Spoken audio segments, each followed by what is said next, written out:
Hey guys, how we doing? I know it's kind of off subject, but you know what? Don't beat me up in the comment section. So I have my nephew here today, and he has a 2015 Ford Fusion, and he needs just a little bit of help with some rear brakes. We did check the front brakes, and they look pretty good. So we are going to pull one of the wheels off just to check and make sure, so we can see the back of the rotor also. We just have the rears to do. You can see all the dust on there. And then this side, passenger side's not as bad, but there's still need changed also. So we're gonna get everything taken off. Oh, say hi by the way. How's it going? This is my nephew Matt. So we're gonna get his car fixed up for him. So I checked the front pads and they look like they have quite a bit of pad left on them. So we are, like I said, we are going to pull one of the wheels off, or possibly both the wheels off, and check them. But we're going to start off by doing the rears because that's what definitely needs changed. So unbeknownst to me, he called me up just a little bit ago, and the Fusions have two different size rotors that will go on the back and the front of the car. So we have to take the back wheels and take everything apart, take everything apart first, so we can see what size rotors we need to go pick up. And then so we'll get everything tore apart and be right back. So we got the wheel off of the one side. This is the rear. It just has the thin little rotors on it. And then on the newer Fusions, they run an electronic emergency brake. So they do not have the enclosed, I guess you say, emergency brake with inside the rotor itself, like some of your older vehicles do. To take this caliper off, you'll need a 7mm Allen head, and I'm just going to use my 3/8 drive. And then to take the bracket off, you'll use a 15mm socket, wrench, whatever you may have. So first off, we have to take the rotor off, the bracket off, to be able to get, not the rotor, I do that all the time. We have to take the caliper off, the caliper bracket, to get the rotor off. And then we'll have to run to the part store and pick up some new rotors. These don't look too bad, but anymore it's just as cheap and easy to pick up new rotors than it is just to have them turned. You have all the parts you need to do the job, and you don't have to sit there and wait to put the everything back together. So me anymore, I just buy new rotors and be done with it. Especially since he's probably going to have to, or probably since he's going to get out of doing front brakes, he can use the money that he purchased the front pads with and put it right towards the rear rotors. So he should be setting pretty good as far as the front. So let's just take things apart and put things back together in that order. All right, I got all my tools I need, and I also have my trusty pod light from My Mechanic. Check them out online at mycanic.com. You guys know I promote their products on pretty much every job that I do. Them and Hot Shot Secrets. Hot Shot Secrets now has a line for gasoline engines too, so you can purchase any of their products to put in your gasoline engines too. I run the EDT in my truck as far as diesel, but they have a gasoline additive, and they also have a gasoline engine oil additive too, for all the gas engines. So check them out at Hot Shots Secret and Mechanic. So links will be down below in the description. Just click on those and it'll take you right to their homepage. Just take your 7mm Allen head, and there's little caps inside of these to help protect the heads of the bolts. Then after you get those out, the calipers should hopefully, maybe, possibly come off. Gonna have to take a screwdriver and push the adjusters back just a little bit. These are actually your bolts and the slides, so as you apply the brakes, it allows these calipers to move back and forth as that slides on that bolt. One other thing you guys want to remember also is always leave one side together, so you have an idea on how to put things back together. After you get these adjuster bolts loose on top, top and bottom, there's a little spring here that I had to pop off. This sits under there and helps hold the caliper on also. There, that better? You guys always get drunk when I hold the camera, don't you? So after you do that, in theory, these should just pop right off, but theories aren't always proven right.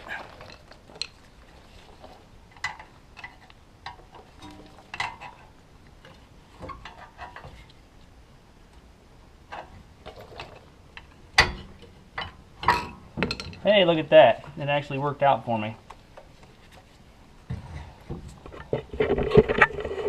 When you pull those rotors off, you definitely want to make sure and lay them someplace, or even take a tarp strap or something like that and put them up, because you don't want them to fall and pull on any of these wires here for the emergency brake or the actual brake hose there. You definitely want to keep your brake system sealed, because it works just like a hydraulic system. If there's any air in there at all, it won't allow the brakes to work properly. So right here is your pads.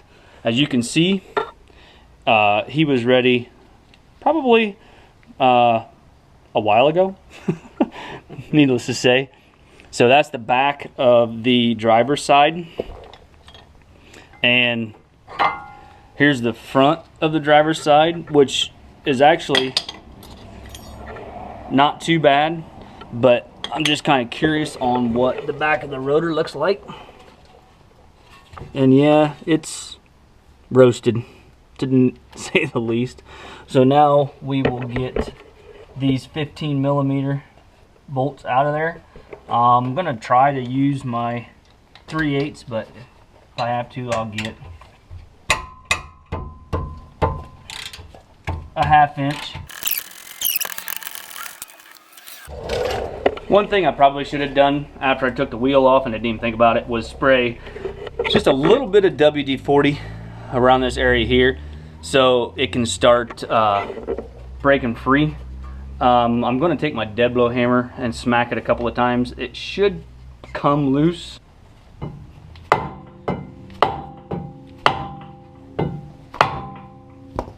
Just like that, and they come off.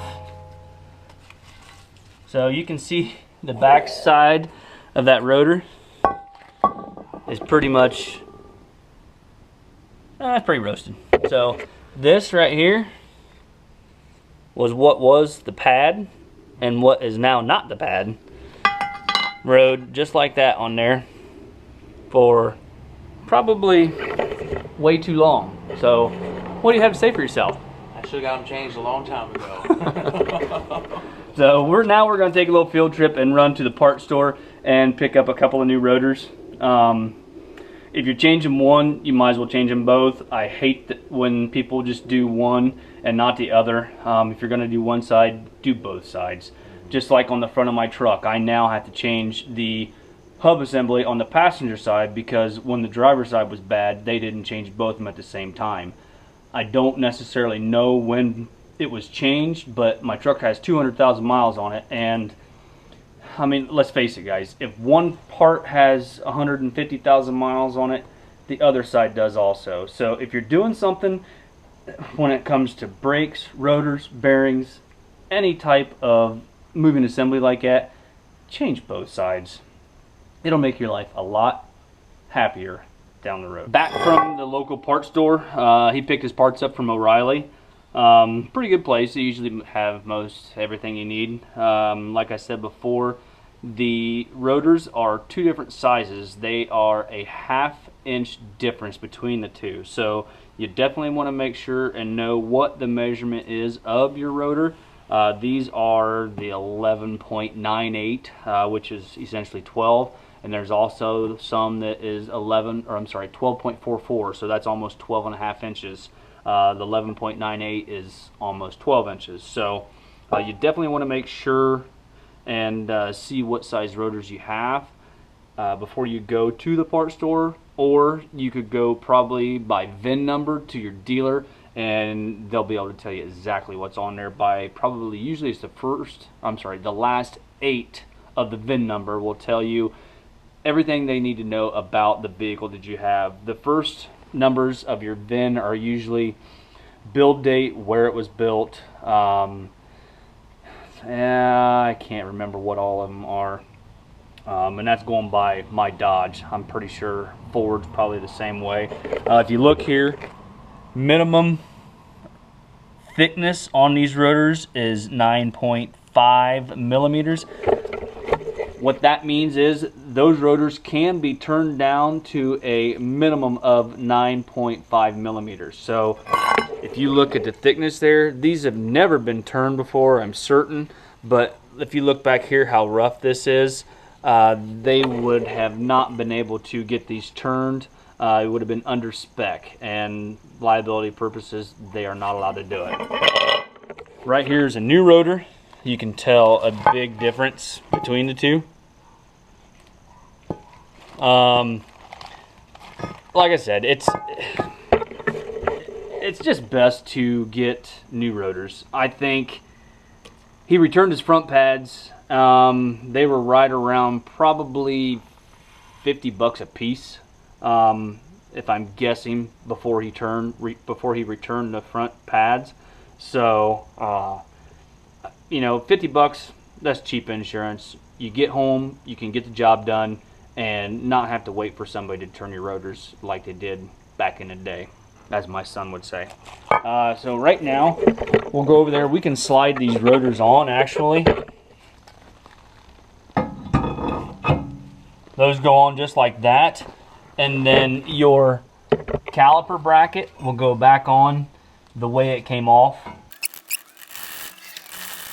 Alright, that is ready for your caliper ready to put back on. But one thing we have to do before we put the caliper back on is get the piston back in the original position. And I'm not going to lie to you, I actually had to look up and see how to do this, because I have never done this before. Like most of my videos, there's a lot of things that I've never done before. So what you actually have to do, since this is an electronic brake, or electronic emergency brake, this piston actually gets turned as many times as you can, and then you shove it back as far as you can. Then you have to turn it and push and turn it and push. Reason being is, using, I guess, logic is, this motor will turn some gears inside here and actually rotate this piston to engage your emergency brakes. And that's purely speculation, just thinking on how it works. So yeah, it's pretty self-explanatory for me anyway, but you know, other people may not understand it. But if you look right here, that's an electric motor for your electric brakes, or for your emergency brake. And then I'm sure there's a gear reduction between electric motor to piston, and then that will turn versus using hydraulic fluid to push it out. So I'm gonna have my nephew here actually hold the camera. Actually, look at this here. This is something that I just kind of made up. This is actually a dado jig, or a dowel pin jig that I tore apart, and I'm actually going to use it as a piston press, because most of the times you just take a C-clamp or something like that and you just push your piston back in. But on this, since you have a plastic housing back there, that is not going to work. So we have this dado jig here, or dowel pin jig, and I'm going to use it as a caliper press by setting it in place here and then turning that threaded rod and pushing my piston back in place. But first we need to turn this piston so we can push it back into place, if that makes sense to you. Grab that. So I'm just using a pair of channel locks to turn that piston.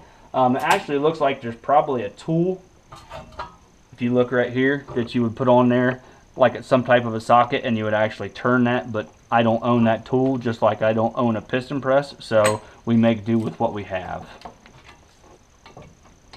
Just make sure not to hit your boot.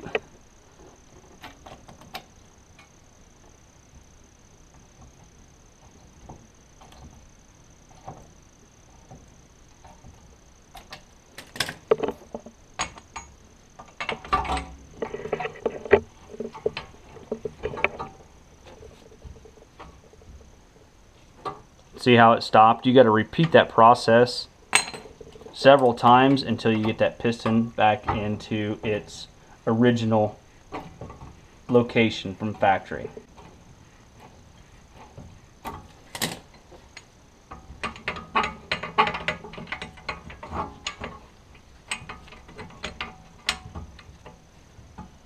And it's actually going in pretty easy. You can look there and see I'm just turning this by hand.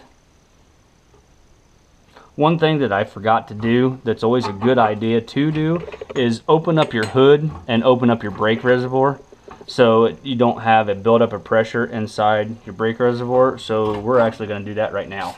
So we got it pressed back and we actually went up and opened up the reservoir too. Just give that a twist a few more times.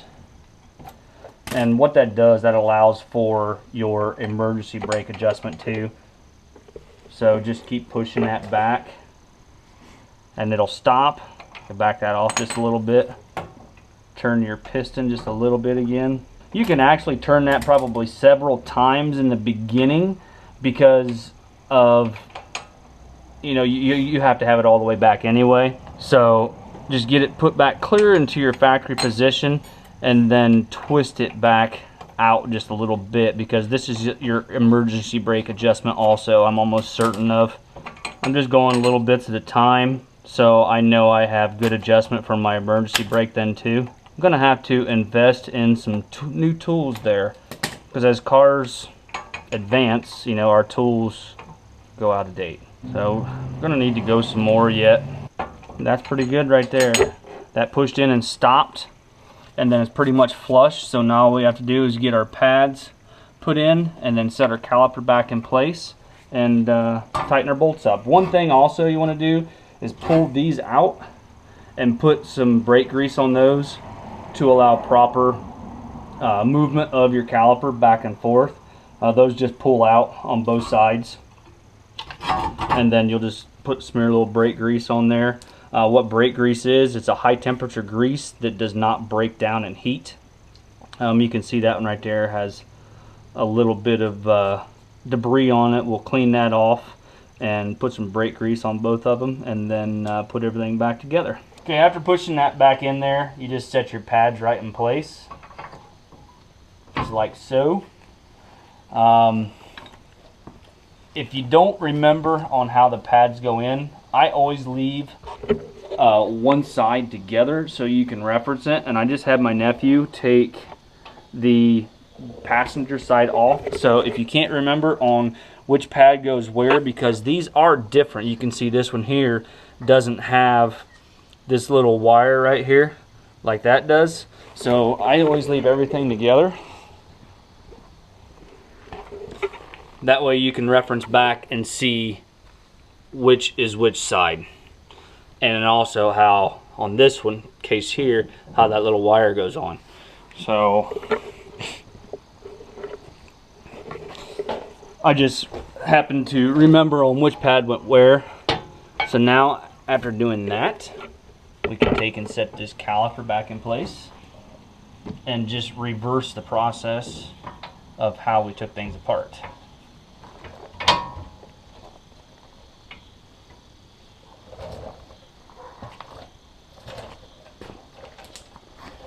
Right here are the slide bolts, and I have my brake lube. Just put a little bit of brake lube on each one. Just squeeze it out on your finger.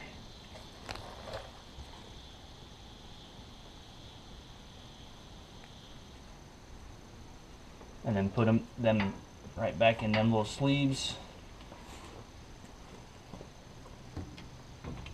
You can see those slide a lot more free.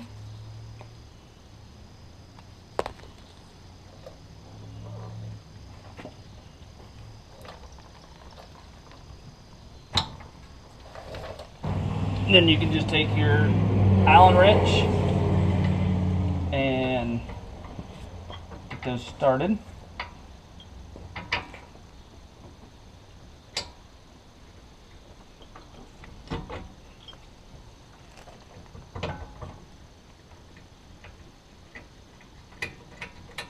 Get both of them started a couple of threads before you just start cranking on it with your ratchet. That way you make sure and have your threads right and they're not cross-threaded.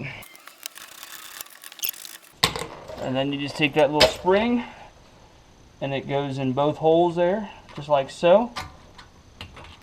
And then that gets put underneath there.